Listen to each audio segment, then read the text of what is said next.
Hello and welcome back to Perspectives, bringing you our daily dose of news and views covering the topics we hope are relevant to you. Today, we discuss the Indian government's argument for keeping Amritpal Singh in jail, as rumours swirl of him standing in the SGPC elections. After the launch of Govt Singh Pannun's legal case against the Modi's government, they have finally responded. We'll be taking a look at the Indian perspective to this seismic legal case. In the US, Trump is under attack from Iran, whilst north of the border, foreign students are finding an immigration backdoor into Canada. Well, joining me as always for Perspectives is our very own correspondent in Canada, James Cousineau. Good morning, James.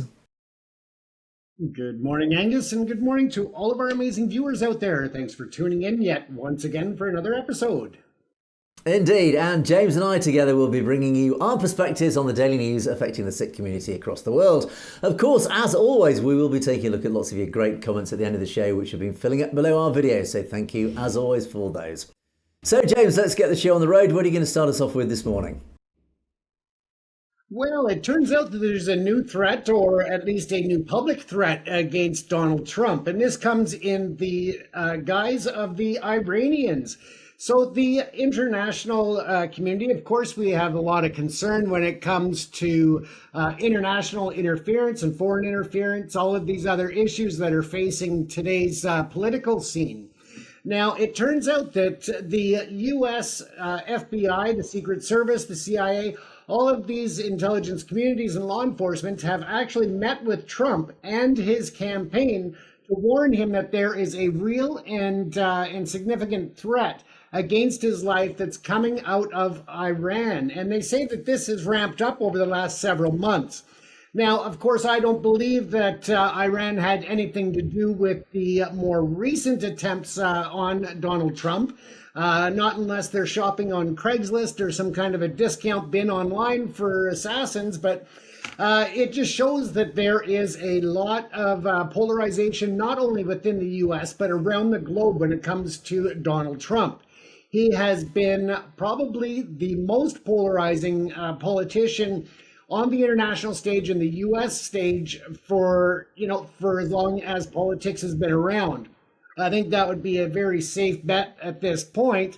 And of course, they want to destabilize the U.S. They want to cause chaos and mayhem. But it also goes to show the level at which some of these foreign actors are willing to go to interfere with the democratic systems of the West. Now, when you take a look at this, it is clearly a threat to one's life. And no matter what the situation, of course, we always promote having your voice heard at the ballot box. Donald Trump was recently quoted when he brought up the point that he did not feel that there was enough action and enough. He felt that the charges against his latest attacker were just a slap on the wrist. But at that point, he was unaware that there were more charges coming that were much more serious in nature. Now, this involves the possible attempt on a president, on a former president, as well as, very severe weapons charges with the intent and the planning attack of a former president. So there's a lot of very serious charges now that have come out. And that is a very clear message by the United States government and the prosecutors that they will not tolerate any violence against a politician, a candidate, or a former politician. There's absolutely no room in society for that. And for having your voice heard, you must take it to the ballot box.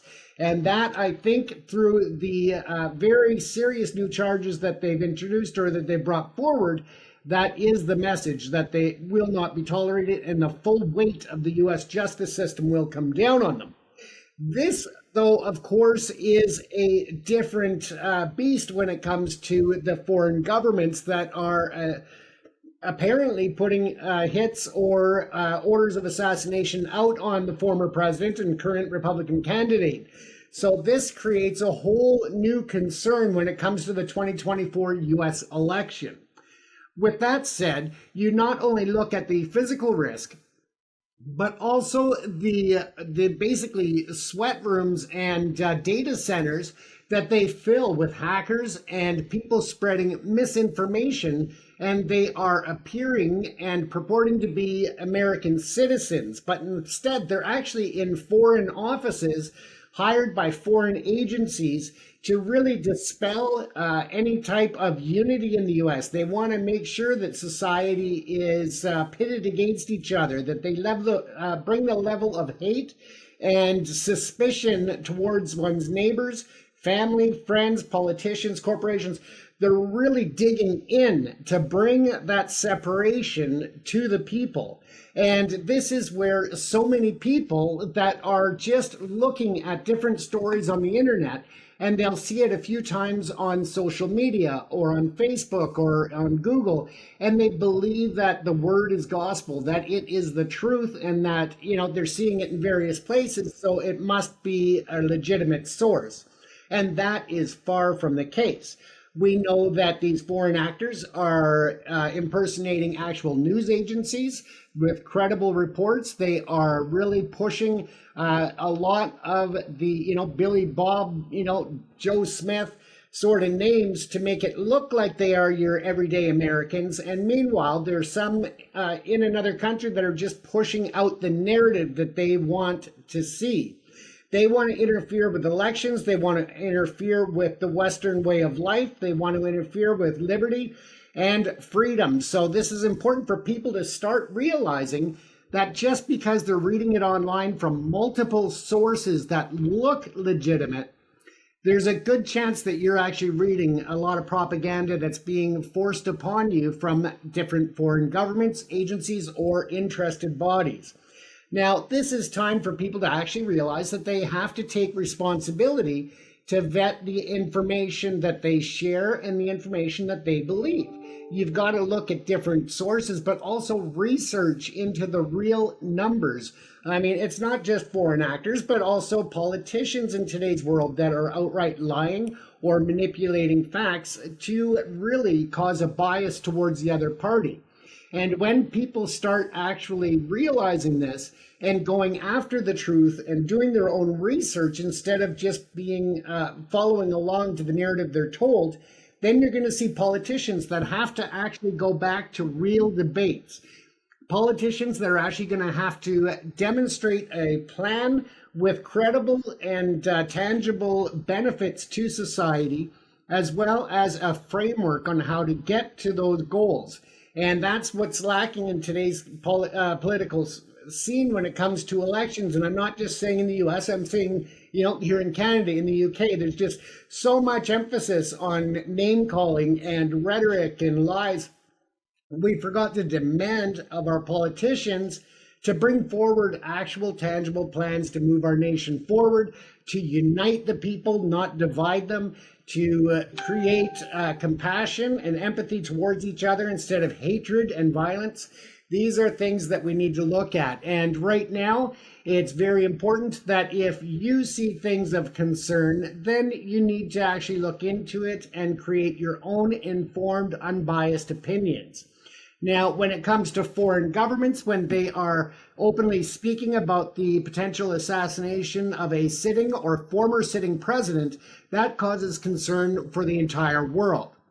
We've, of course, been focused on China, on Russia, on India for foreign interference, not only in societal issues, but also the political arena. So now, of course, people have been watching these directions and ignoring what some other nations and some other states are doing that want to have negative effects on the West. So I implore you all to do your research, to do your own thinking, and not believe everything that you see online. But again, anybody out there who's considering anything of violence, I really implore you to give it some thought and go and voice your opinion at the ballot box. That's where you need to speak out. Speak your opinions online as long as they're informed and articulate. I would love to hear them. But at the same time, there's no room for violence in a modern day society, Angus. And I think that you have seen a lot of division there in the UK as well. Very much so. And how interesting that this is straight out of India's playbook, isn't it? Iran clearly following the very successful campaigns that the Indian Hindutva army, the bot farms that we regularly talk about, they have almost perfected this art of spreading misinformation. And of course, India's playbook comes straight from Russia and China, two of the great totalitarian states. And Iran it's unsurprising that Iran is obviously clearly learning from the success of India's misinformation campaigns against its political enemies, particularly the Sikh community, and they're doing the same.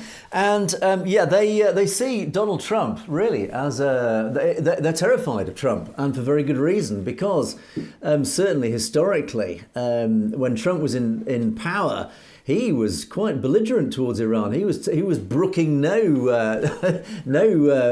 appeasement, certainly, that his predecessor Obama had offered Iran. Obama had followed very much an appeasing attitude towards Iran. Trump comes in, cancels loads of treaties, blocks financial aid and financial channels to Iran. And along comes the latest Democrat presidency under Joe Biden. Of course, they reverse all that, and suddenly we find ourselves with again an increasingly ambitious and belligerent Iran, who have been destabilising the Middle East for the last few years. Of course, the latest explosive developments occurring now across Lebanon, now that Hezbollah are under attack from Israel, etc., etc. Again, Iran has been stirring the pot hugely in the Middle East because they've been allowed to get away with it, essentially by a weakened US presidency. So they do know, Iran knows, if Trump gets back in, then Trump will go back to Trumpian politics, which will be straight knocking on Iran's door. No, that's the wrong phrase. They'll be slamming the door shut on Iran and locking them in and saying, no more money, Iran. No more appeasement. I'm afraid you will be treated as an international potential terroristic pariah. And that's what they're afraid of. And it's very interesting that I think certainly Trump is very popular amongst our own audience, and rightly so, because I genuinely believe that Trump will be, and I know there are many in our audience who disagree with this view, but I would say I feel in my bones that Trump will be a friend to the whole Khalistan issue and to the Sikh community, despite the fact he's on the right of centre. And that doesn't mean that he would necessarily be anti-Sikh, and quite the opposite. I think, and certainly from words that I've had from high places, is that he could have a sympathetic ear to the whole Khalistan cause if it presents an interesting enough and strategically beneficial offer to the United States, and particularly the Republican United States. I think he would lend his support to the whole concept, which is partly why I think many in the Sikh community do support Trump. And but of course, when it comes to India are, I think, also terrified of Trump for this very same reason.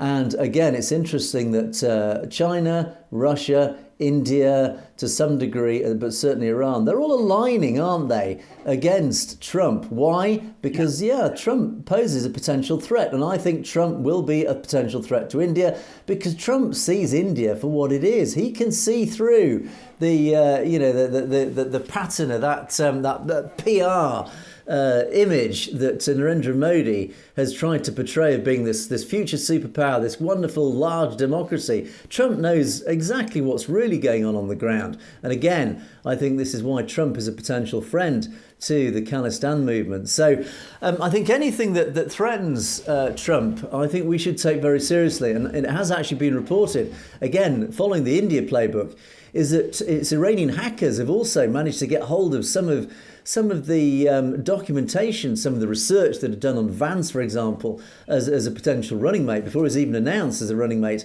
The hackers from Iran managed to get hold of this information, and they fed it to the Harris camp, or the Biden camp as it was at the time.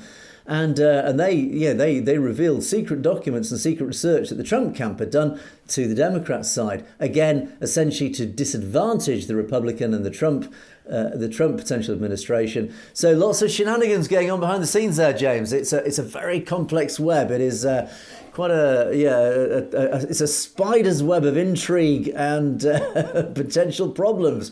But Trump has always risen above it every time. let's see what happens in the next phase. Well, then we know that we have differing opinions on Trump, so we'll move on to the next story on that. Absolutely. Why not? It makes for a healthier debate, James. So there we go. Incredibly, Angus, things are changing when it comes to the way students are finding their way into residency in Canada. Of course, we are talking about the changes that have happened within the school and student visa programs, as well as the applications for potential residents to stay after they finish their courses. Now, we've seen a huge jump in the numbers of people who are finishing up their courses and applying for residency status here in Canada because they finish a postgraduate in certain areas of sciences, of medical, research, all of these IT, all of these areas. But what's happened is that now you do not have that automatic ability to apply. You actually have to wait for several years.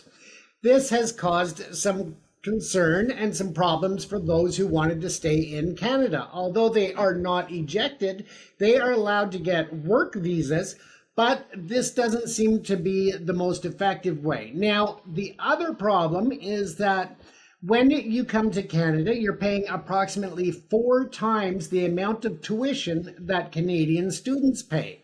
Now, as a refugee, you actually only pay the amount that Canadians pay, so cuts your tuition by, it's now 25% of what you were paying before. So they are finding that the last numbers were about 2008 when there were 1,500 refugee claims by foreign students. This year, we're on par to pass 13,000.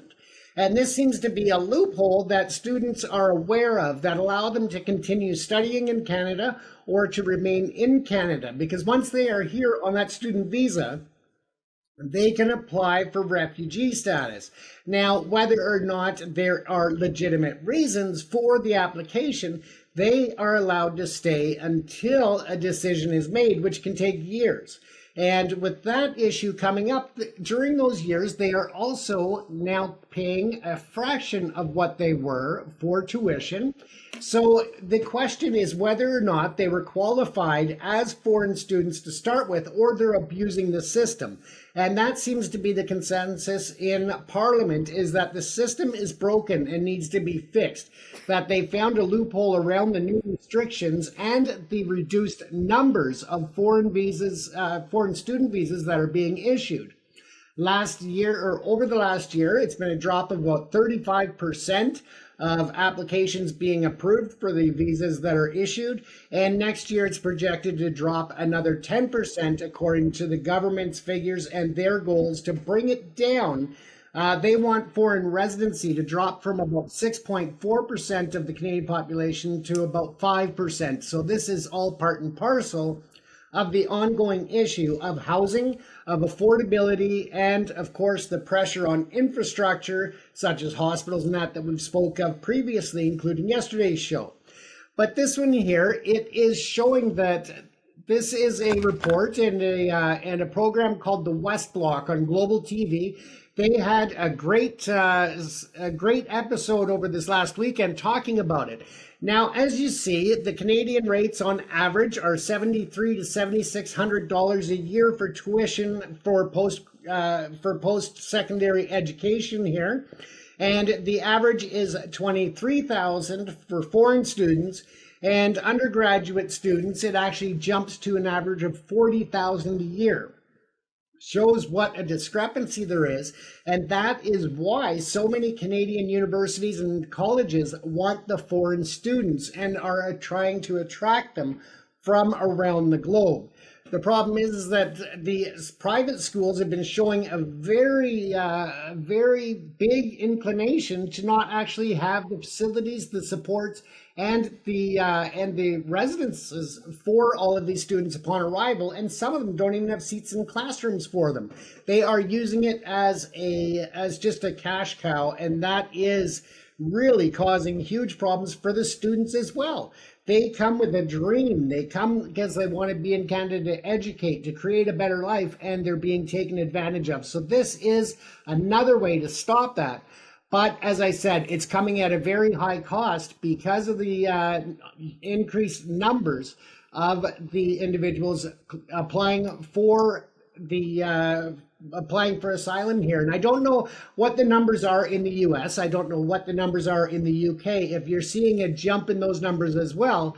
But it's something that I'm very curious about to see, because it's like a backdoor that they've now discovered to just remain in Canada. And of course, this takes away from others who are legitimately and properly going through applications and trying to come to Canada with all of the right intentions, whereas these individuals are using it.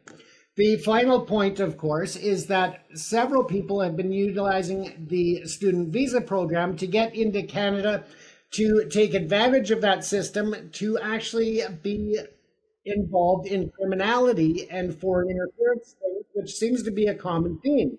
And of course, we know that several incidents have been blocked. There was the potential of individuals going on to the US to carry out attacks there, as well as LDD, who was charged in July with allegedly plotting an ISIS attack in Toronto, Canada's most populous city. So again, this is another reason why they are looking closely at it. They want to know if they are vetting people properly and well enough, and being ready for those who are going to show up here on student visas and try to declare asylum. Angus, it's a very interesting story to see how they're finding their way around. And of course, as much as you create a better mousetrap, people are going to create better mice. Yes, I think what I find particularly fascinating about this story are the parallels to the UK. And we've clearly got many of exactly the same issues over here as well, with our visa system and indeed the university system. It's very clear that, as we said yesterday, is that the few are ruining the system for the many by basically using and abusing the system. They're finding loopholes. And they're abusing the system for various nefarious means in many cases. And that does mean, of course, that the governments have to clamp down. They have to control it even more tightly, which then makes it even harder for genuine asylum claimants to get through. And of course, the Sikh community is directly affected by this, and particularly south of the border in the US. We've reported recently how the Sikh communities and Sikh organisations have been campaigning very successfully, I might add, to raise awareness amongst the immigration programmes of why Sikhs are fleeing the Punjab, why Sikhs are coming to the Americas seeking essentially political asylum. And they are being granted political asylum increasingly so because the authorities in North America are now recognising that, yes, there is a genuine asylum claim from India for an oppressed community, that being, of course, the Sikhs. But yes, stories like this then just go and start undermining that great work by the Sikh organisations, because of course then the authorities say, well, hang on a second, yeah, we've got to tighten up the regulations because people are abusing the system, which again has that knock-on effect. We also do know, as you touched upon there, James, that India has actually been abusing this system. We do know this for a fact.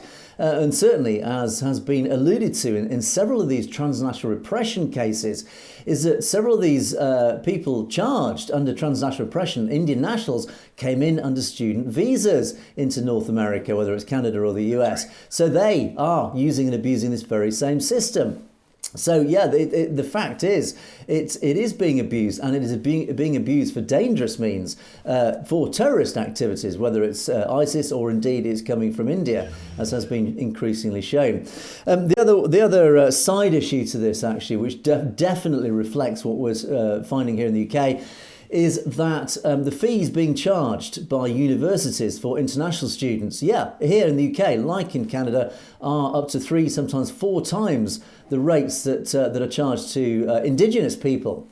As a result, that universities are now being filled by foreign students at the expense of local people. So suddenly we're finding that, and particularly in some of our leading universities here in the UK, and by that I refer to, for example, Oxford, Cambridge and St Andrews universities, are packed full of Chinese students.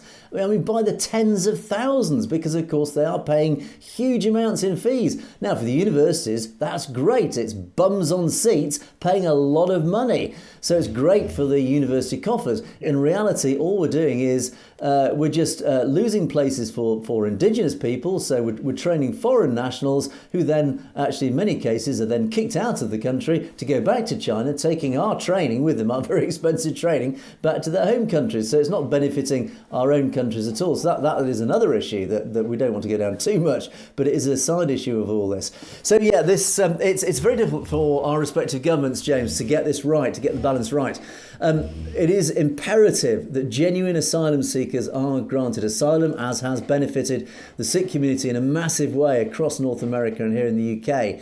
Unfortunately, though, there are a few bad pennies who are abusing this system, which is making it harder and harder for our Sikh community to find that asylum. So, a very relevant story, James. Well, it's something that the government's been working on for the last year, and we'll keep an eye on it as new policies are introduced as a result, Angus. Indeed. Okay, let's move on to my first story. And we've talked a lot about Govt Singh Pannun and his incredibly seismic level legal case. He is taking on the Indian government et al., serving a civil lawsuit on Narendra Modi's BJP government.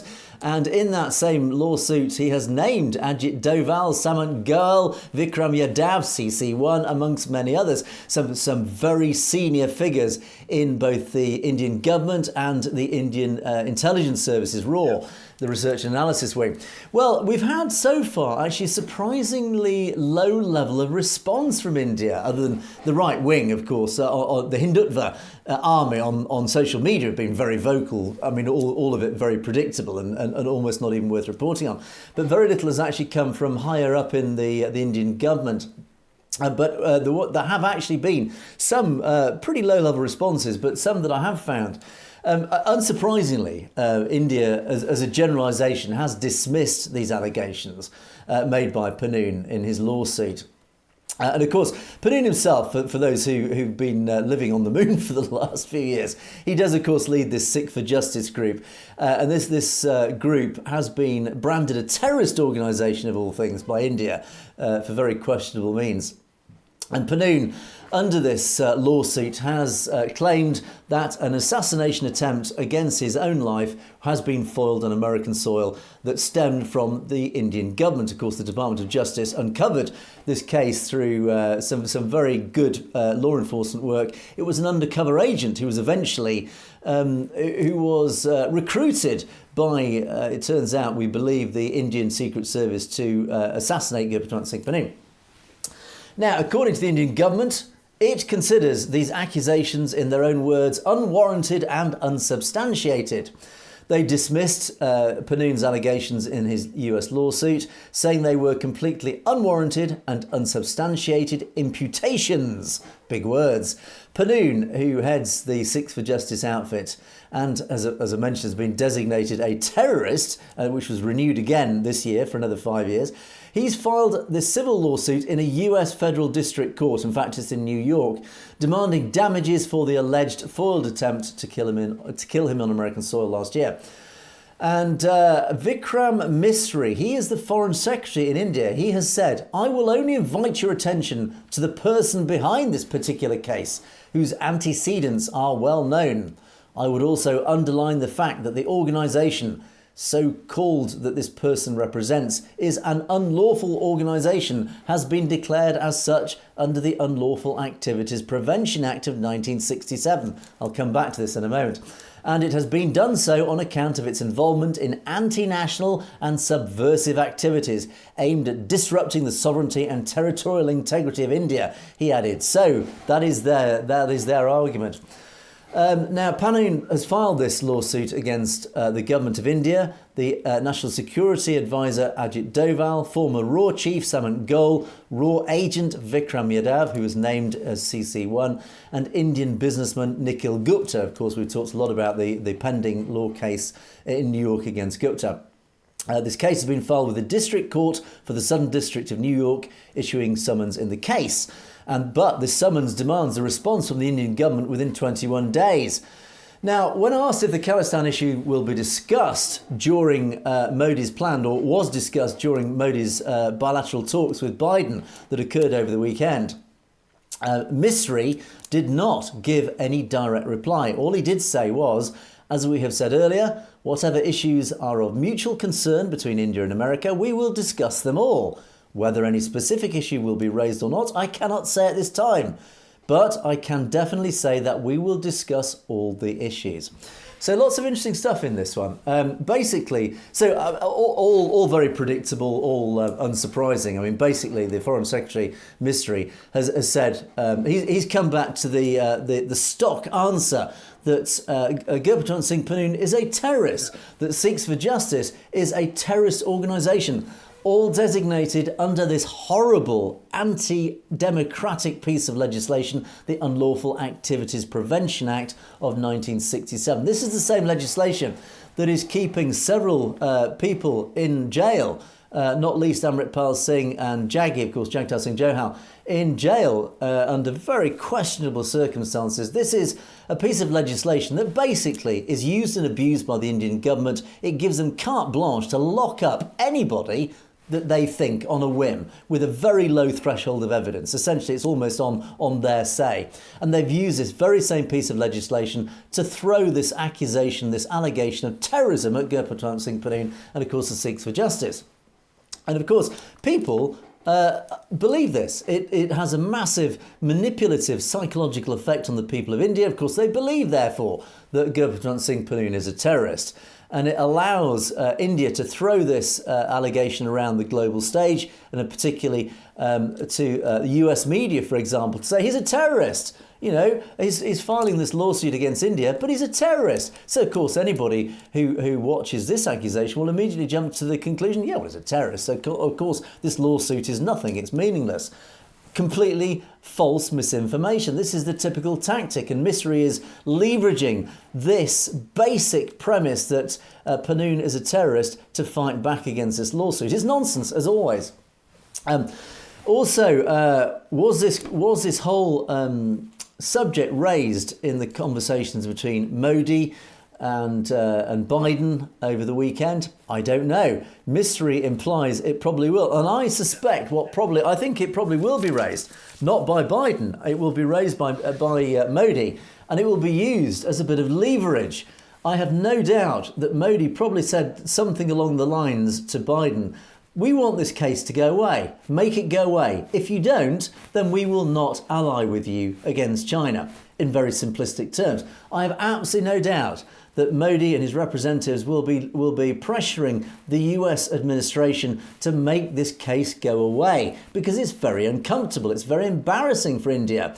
But India has a lot of leverage against the United States because the US is desperate to get India on side in this whole alliance against China. So I have no doubt that, yes, it was discussed, and I have no doubt that Biden would have come under a huge amount of pressure to make this case go away, which will be interesting to see how it unfolds.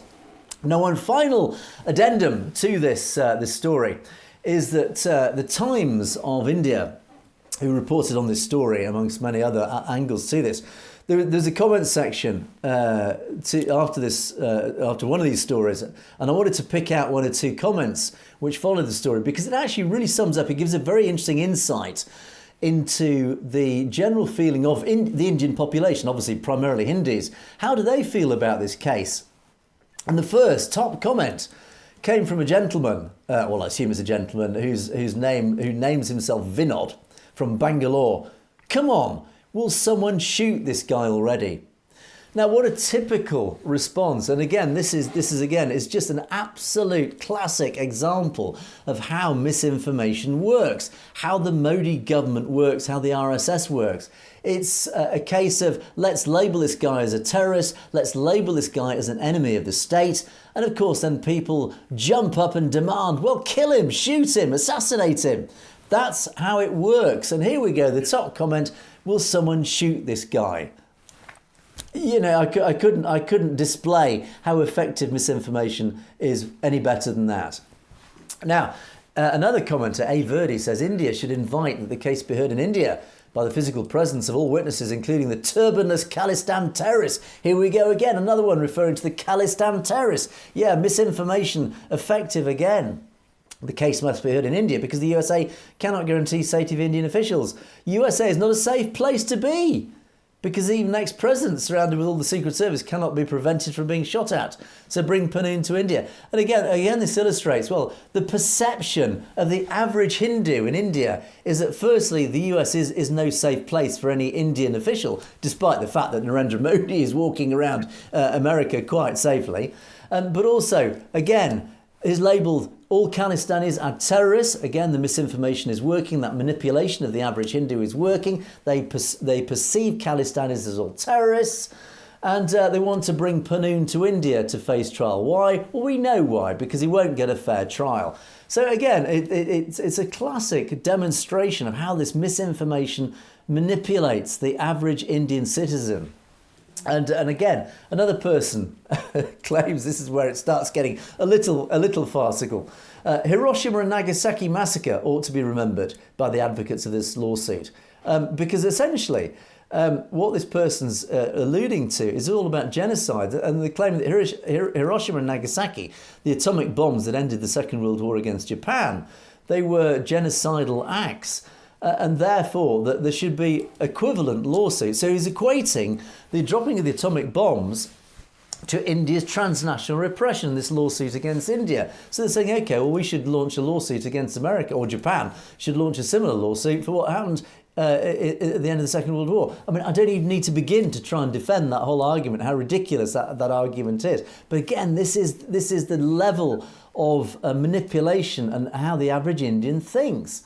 And likewise, and here it does start to muddy the waters, and I think here there is a slightly genuine and more credible argument where one other person says there should be I can't even say the word, analogous suit filed against the American government by the children of Osama bin Laden, who was killed outside the USA. Now, this is interesting, and this is where, James, I think we've talked about, there is an element of hypocriticality of the West. Yeah. Because, of course, the West has, and particularly the US, has unfolded a program of assassinating terrorists overseas without any due course of the process of normal law, as we would call it.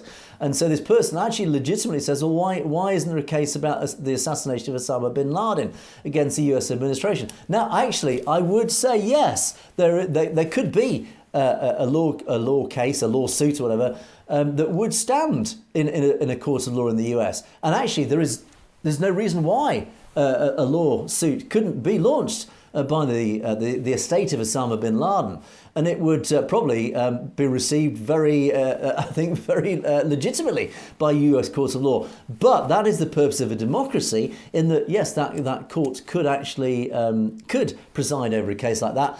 And whichever way it would fall, well, it would be seen through all the usual equality of law on the balance of evidence. So yes, but it does highlight this hypocriticality, which undermines the whole argument of the West against India, etc., etc. So I think there is an element of credibility in that. However, then, ignoring that one, but going back to the other comments, yes, I think, James, we talk a lot about misinformation. And this whole case of Govt Singh Pannun, and I'll also just go on a slight tangent here. Watch my podcast, which will be released, I think, today, hopefully, with Dr. Sandhu, and we do examine this case of Govt Singh Pannun and the implications of that in great detail. So keep an eye out for that podcast, which will probably be uploaded later today. But yes, James, it does firstly highlight This case really is upsetting India. I think it's scaring India because it is going to bring into the massive global public domain what India are up to. Because the assassination attempt on Pannun also then links to all the cases of transnational repression in Canada, the Najjar case, but of course Avtar Singh Kandar here in the UK. And in Pakistan, there have been assassinations as well related to all this. So it's going to be very embarrassing for India.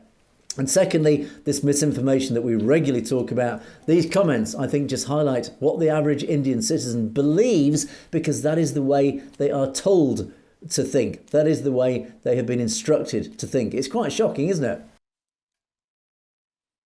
Absolutely. And of course, we didn't expect anything less than the cookie cutter response. It's generally the first avenue of reply in any lawsuit is deny liability and and try to paint it as a frivolous suit. Secondly, of course, they are well within the statute of limitations that are applied to civil litigation in the U.S. So some of these cases we're talking about in terms of the historic of Osama bin Laden's family and such, they would be outside of that statute of limitations for a civil liability movement or filing.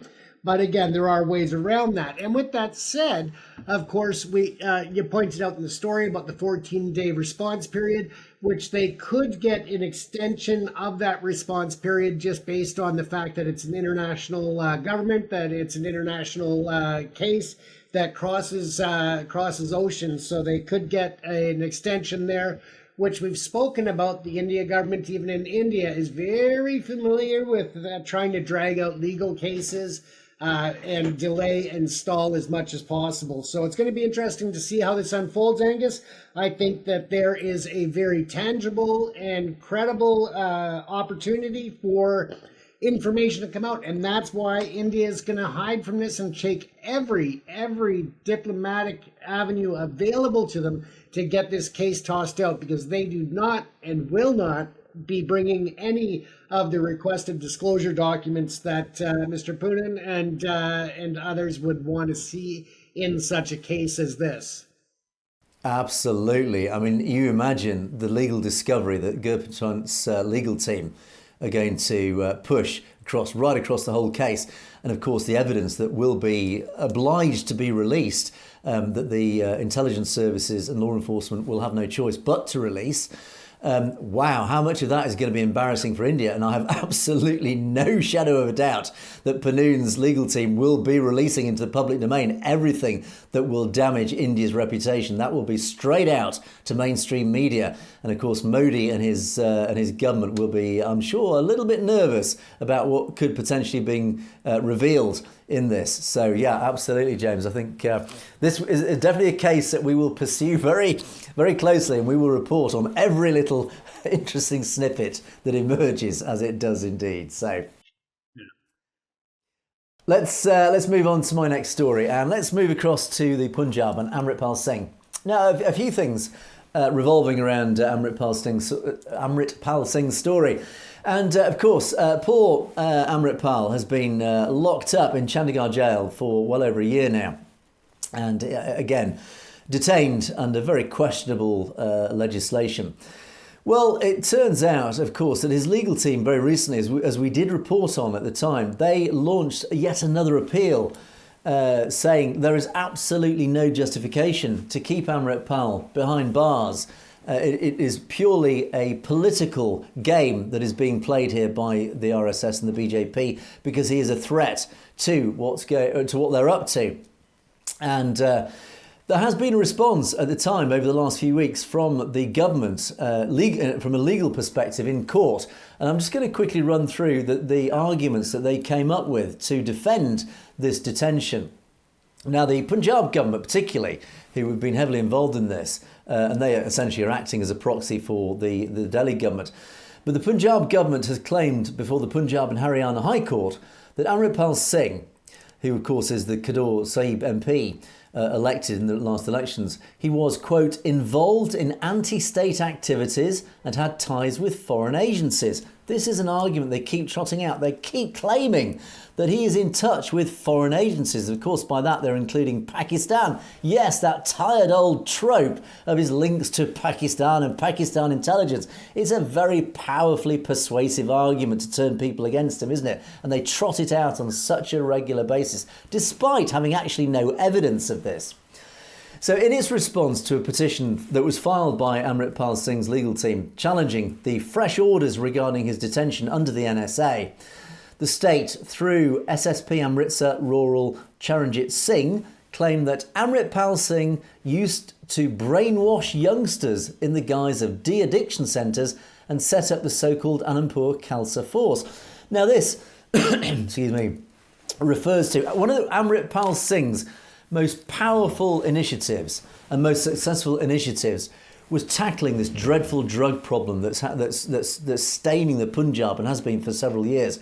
This is a very deliberate ploy by very subversive forces, and we believe coming from Delhi and the Indian intelligence services, to undermine the whole Sikh community, to undermine any unification of the Punjab, is to pour drugs into the Punjab. And these drugs, of course, are primarily used by the youngsters, and they are undermining the ability of youngsters just to live a normal life, to unite, to fight politically. Yeah, let's get them all drunk on alcohol, or let's get them all taking drugs, firstly so we can either lock them up, or secondly because they become ineffective and it undermines society, it breaks apart society. It then allows central government to impose yet more control, and it undermines local Punjabi, but particularly Sikh communal society. That's the whole claim of this. So Amritpal Singh, amongst many others, stood up and fought back against this. He established these anti-drug or these detoxification centres to try and wean the youth off these dreadfully dangerous things, these substances, to try and basically get the Sikh community, the Sikh youth, back onto the path of Sikhi, which, as we know, is the right path and is a path that will unify the Punjab and make it succeed as a state. And that is what he's been doing. And of course, it stands as a direct threat to this subversive activity going on. And of course, that is part of the reason why they locked him up, because he was being successful in this with through Warriors Punjab Day, his organisation. And so, of course, they then twisted this, yet again, this clever tactic to twist this. And they're saying, oh no, these centres are actually being used not to detoxify the young from the drugs, but instead to brainwash them, apparently. Brainwash them into this Anandpur Khalsa Force, into some sort of militant army to fight against India.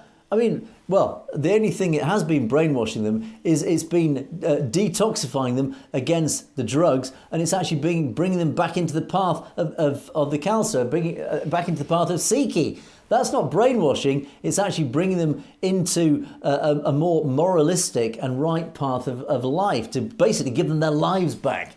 So again, it's all about this misinformation. Now, the intelligence inputs, this is according to the Punjab government, the intelligence inputs showing the anti-state activities and involvement of Amritpal with foreign agencies is a threat to the security of the state and public order. So they're calling him a threat to public order. Really? This is a man who's been democratically elected to the Lok Sabha. Now they're arguing that it is a threat to the security of the state and public order. How does that work? And then they continue, especially in view of the territorial jurisdiction of Punjab. The whole thing is just, it's so full of nonsense, it almost renders me speechless as I sort of repeat some of the arguments that the government have been coming up with. Now, his detention in Dibrugarh, as opposed to being over, and Dibrugarh is over in Assam, this is 2,500 kilometres away. They're saying that the decision to detain him in Dibrugarh in Assam, which is almost 2,600 kilometres away, was based on the sensitivity of the case. Okay, so they're arguing basically that being back in the Punjab is too dangerous to have him in the Punjab because he could have too much of an influence in the Punjab. Oh, really? So it's not right then to have the elected official, the elected member of the Lok Sabha, back to be detained in his home state because he's too influential. What does that say? Again, it renders me almost speechless.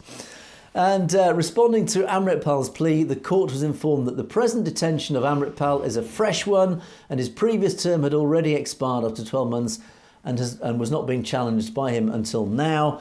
The state also denied that Amritpal has been punished for being vocal, claiming that he was deeply involved in the activities which were prejudicial to the security of the state and public order, and which he had continued even in detention. So they're claiming that he's even carrying on his anti-state activities from jail. And on the plea taken by Amritpal that he had taken oath of the Constitution, this is after his election to the Lok Sabha, the SSP has stated that taking the oath as an MP cannot justify the actions of the petitioner against the security of the state and public order. And according to the Punjab government, Amritpal started travelling to India during the farmers' protests, and thereafter he started veering towards radical views and ultimately got involved in the outfit Waris Punjab Day. He then became active in spreading his ideology, especially among the youth. So basically what they're saying is that he got involved in politics and they don't like it. That is essentially what they're saying. They're saying because he just happened to contradict the prevailing narrative of the BJP, because he actually stood up for the farmers who were protesting quite legitimately against some very questionable legislation introduced by the BJP, they're now branding him essentially as a terrorist. They're branding him under the NSA as a terrorist. This is what happens in democratic India. The so-called democracy of India is that when you stand up against the prevailing narrative of the government, you are therefore a terrorist by definition. That's what they're saying here in court.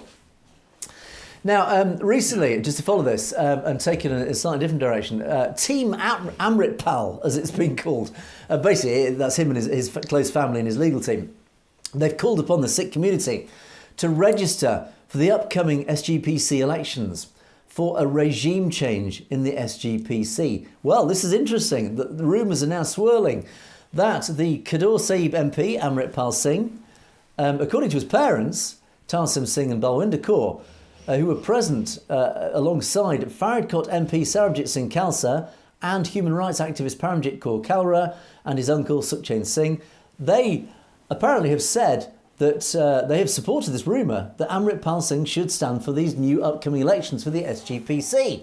They put up large photographs of Amritpal and other Sikh prisoners who currently reside with him in Dibrugarh. And his father, Tarsim Singh, called upon the community to give a befitting reply to the panthik parties that have failed to uphold Sikh traditions and instead brought disrepute to Sikhs. He asked the Sikhs to enrol in large numbers for a regime change in the SGPC, saying that the so-called panthik parties' leadership, had they been strong enough, there would have been no sacrilege, and those responsible for blasphemy would have been dealt with an iron hand. Sukhchain claimed Amritpal's campaign against drugs had reformed many addicts, saying basically it has been extremely successful. He's also started to baptise Sikhs, but the government jailed him to contain his growing influence. Now, this is very interesting. And this links in very closely to stories that we talked about a lot, and particularly in the podcast. One of the tactics of the BJP and the RSS against this existential threat of the Sikh community, because they know the Sikhs are the biggest threat to this Brahmin domination of India. One of their tactics has been to infiltrate many of the Sikh institutions and organisations, SGPC being one of the prime examples of this, to deliberately divide and split up the Sikh community. And we often refer to united we stand, divided we fall. They know that if they divide the Sikh community, that they weaken the Sikh community. So the SGPC, which hasn't had elections since 2011, they have known that if they can infiltrate the SGPC, put in their own placemen, their own place people into this organisation, that they can start dividing the Sikh community. They can start bringing in very divisive issues, which then pit Sikhs against each other. And it's been very successful, because how often have we talked about the fragmentation of Sikh politics in the Punjab? Yeah, we know where that's coming from. It's coming from the RSS and the Brahmins. It's they who have caused this. And this is why Amritpal Singh and his whole team have said, look, we've got to stop this. We've got to start uniting. SGPC as a prime example, as a prime focus of this. Let's get Amritpal Singh into the SGPC. Let's start bringing the whole organisation back into the correct path of Sikhi. Let's stop this division that has infiltrated and that is staining, that is infecting the Sikh community. Let's bring us all back together again. And again, one example of how the RSS have damaged the SGPC. It was reported separately earlier this year, and I picked this out, is that the number of Kashdari Sikhs, that's Sikhs with the unshorn hair, they are the traditional Sikhs. Sorry, that's the wrong word. They are well, our audience who know I mean on that one, who have registered themselves for the Shiromani Gurdwara Parbandhak Committee, the SGPC elections, has dropped by almost 50% since 2011. Sikh experts have explained that the trend as a reflection of the SGPC's diminishing significance amongst the Sikhs, apart from the impact of conversions, migration and the flourishing Dera culture in Punjab. The SGPC, on the other hand, said indifference is not a solution to anything and Sikhs must accept their responsibility towards the religion. This sums up what is going on. Yes, is that the number of Kashdari Sikhs applying for the elections has dropped by 50%. Why? Because the whole thing is falling apart. Is that people, and again we referred to Gurdwaras, the tables and chairs argument back in Canada, James. This is another symptomatic problem of how successful the RSS has been. They are getting into these institutions, they're getting into the Gurdwaras, they're getting into the SGPC, all these other organisations, and they are deliberately splitting them apart, creating arguments and division so that Sikhs start turning away. They're thinking, what's the point? I don't want to get involved in these silly arguments. So they're turning away. This is why it's succeeding, why the RSS are succeeding, is because they are managing to turn away traditional, good, decent Sikhs away from these organisations because they're just sick and tired of the arguments and the silly division. So Amritpal Singh is trying to reverse this. It appears, if this is true, if this rumour is true, he's trying to reverse this, say, no, let's get the SGPC, let's get all these organisations back onto the pure path of Sikhi so that we can all unite behind what brought us all together from the very first guru and the following 10 gurus. Let's bring it back to the pure path of Sikhi so that we can then make this as a foundation of what will then follow on, which of course is Khalistan. That's what this is all about, and that is why we do keep banging on about we must unite. The community must unite. Let's see this division for what it is, James. It is simple, basic psychological tactics to create division because they know that's how they will defeat the Sikh community. But as we know, James, united we stand. And it's a very powerful message that Amritpal Singh and his team are sending across. It's all about unification. Absolutely. And I mean, if you look at the programs worldwide, the most successful ones when it comes to detox, when it comes to addiction recovery, the great majority and the successful ones are based on a foundation of religion. So drugs. I mean, everybody knows, every society around the world, is one of the fastest way to undermine any society is drugs. Why is it happening in Punjab? Well, we know why. Yeah. And of course, the only person to stand... No, that's not wrong. There have been many people, but one of the most high-profile figures to stand up against that whole problem has been Amritpal Singh. And as I said, Amritpal Singh is in jail. That's right. It's not hard to join the dots on what's going on around the Punjab. So... Okay, we are way behind time, James, as indeed we always are, so we must move on to our comments column. Let's rush into our comments section. And lots of lovely comments, as always. Thank you so much for those. S. Baines made a very interesting comment about the EV story and Elon Musk's discussions with China and snubbing India. Well, S. Baines obviously knows a little bit more about this market. As he says, Tesla's on the way down. China controls the EV market. The 100% US tariffs on Chinese EVs are indicative of how much threat China is posing to the US. This is absolutely true. And I know this again, as I said yesterday. The Chinese are way ahead in the EV industry. They are producing some very, very good electric vehicles. They're actually, frankly, way ahead of the West in this market. And they're cheap. The range is better. They are dirt cheap. They could flood the West with these vehicles. I don't know how good they will be, But on the face of it, certainly on paper, they are very good and they will be cheap. This is what the West is actually, frankly, very terrified about. And I think Elon Musk probably is slightly nervous about that one, James. Absolutely, and it's a pattern that we've seen with any major car manufacturer getting into the North American market, for example, whether it was Hyundai, Honda, Toyota. They started out with low price point vehicles to get into the market, and then they brought the next level forward and really kicked ass when it came to expanding into the markets. And that's exactly what China is looking to do here to expand on their EV markets. Yeah, so S. Bain's spot on with that comment. I think you're absolutely right.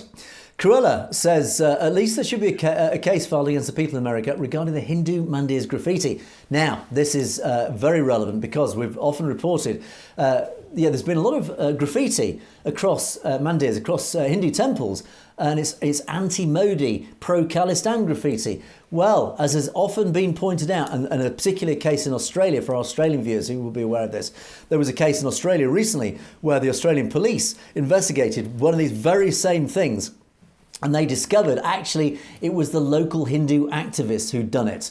To blame Khalistanis. Again, it's all part of the RSS agenda to try and smear the Khalistan and the Sikh community. It's fake graffiti. And as you absolutely rightly point out, Cruella, there should be more investigations against this graffiti on Hindu mandirs, because it is appearing, it is a false flag. It is the Hindu activists themselves who are doing this deliberately to try and smear the community, the Sikh community. So thank you for pointing that out, Cruella. And Verdi, comments. It's the YouTube people who take out comments which are not to their liking. It happened to me too. But they also threatened to remove M. Verdi's profile. Yes, James, this is an ongoing problem that we have. Clearly, comments are disappearing. And clearly, if you don't fit in with the YouTube algorithm, if you go against the YouTube narrative, it appears, is that you're even threatened to lose your account, James. I think we have discovered that in the past. Yeah, and we've seen it not only on YouTube, but on other platforms as well, whether it's X, formerly Twitter, and Facebook, so on and so forth. It's, who's actually making the policy and how is it being enforced equally and balanced while respecting the right of free speech. It's, just kind of a, juggling act right now. It is the power of social media. They who control the social media narrative control the message. That's what we're up against. So we've got to keep trying. We've got to keep our message getting through. Gursivak Singh says, channel who are speaking the truth are not welcoming in India because they don't like hearing the truth. Absolutely right. How true this is that, as we often say, James, the Indian narrative is the only narrative that is allowed in India. They don't welcome the truth because the truth is too painful to bear in India. And I think the average Hindu, certainly from the Hindu comments that we get, the critical comments, clearly they have been so brainwashed by the prevailing government narrative that they just can't bear the truth, can they? Absolutely. And it's like I said before, Angus, there's a lot of countries I won't get Christmas cards from because they don't like my reporting when it comes to just bringing forward the truth and reality of situations, whether it's India, Russia, or others. So it's true. Well, at least I don't have to worry about going to the mailbox at Christmas time. Indeed. But it is true. In any democracy, uncomfortable truths must also be allowed to be aired publicly. That is the point of democracy, is that, I might not agree with your point of view, but I will defend to the death your right to air that point of view. That is the foundation of democracy. India, unfortunately, fails at the first hurdle on that one. Right, Jaspal Chatterfall. Here's a nice little bit of argument going on. We're like a good heated debate in the comments section. Well, Jaspal says that freedom of Punjab is the only solution. Absolutely right. Also, the people of Kashmir, Nagaland, Manipur, Adivasi, freedom too.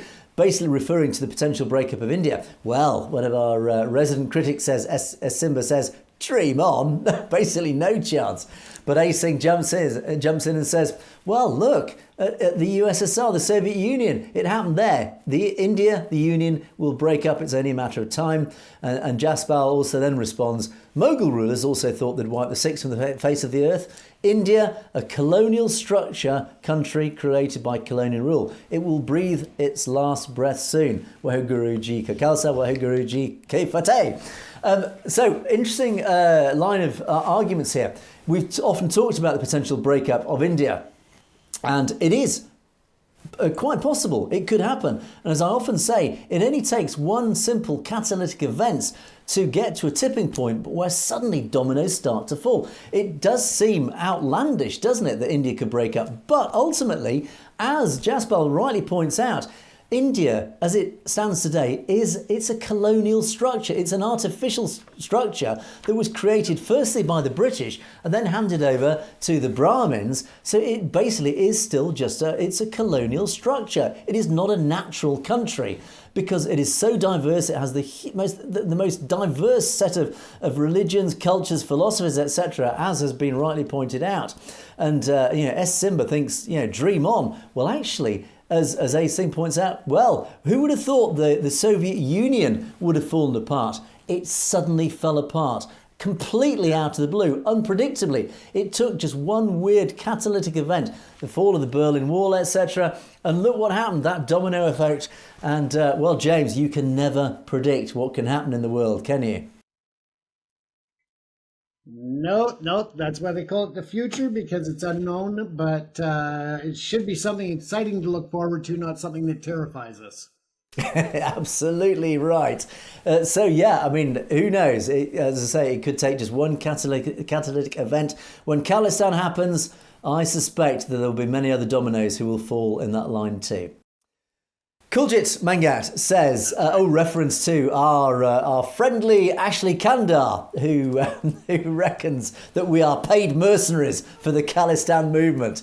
Well, Kuljit very kindly says, there are many Scots and Jameses who live the lives of true principles. That's why Sikhs are not scared to even die. Basically, makes a very powerful point, is that when you feel your principles are that important, you're not afraid to die, you're not afraid to stand up and shout your principles from the rooftops and damn the consequences. Absolutely right. There are many principled people in this world. The Khalistan movement, we know, as backed by the Sikh community, is a very, very principled movement, backed by the whole foundations of Sikhi, and it is powerful because it is so principled. James, I think, we're principled people, I would describe ourselves. I would have to say so, and I appreciate that our viewers recognize that. Indeed. Right, and our final set of comments for the day, a few enjoyable ones that certainly made us chuckle. Rajveer Palmer says, oh, James, yes, absolutely, I do endorse this comment. Elon Musk and Modi kissing is killing me. That AI-generated picture was a stroke of genius. That was just too funny.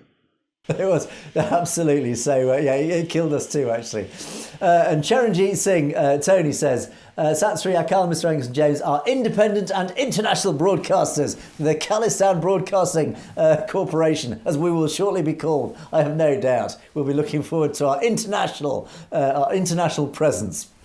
And then finally, I love this one, this made me chuckle. Harjeet Rosha says, James and Angus, greetings, and greetings to you and to everybody in our audience. Your show is highly stimulating. As a result of watching your shows, I noticed that my hair has grown longer and thicker. I request you to increase the time of your programme so that my hair can grow longer and thicker soon. Yes, James, it is vitamin Satluj, designed and guaranteed to make your hair thicker, stronger and more lustrous. Well, it sure explains where all mine's going.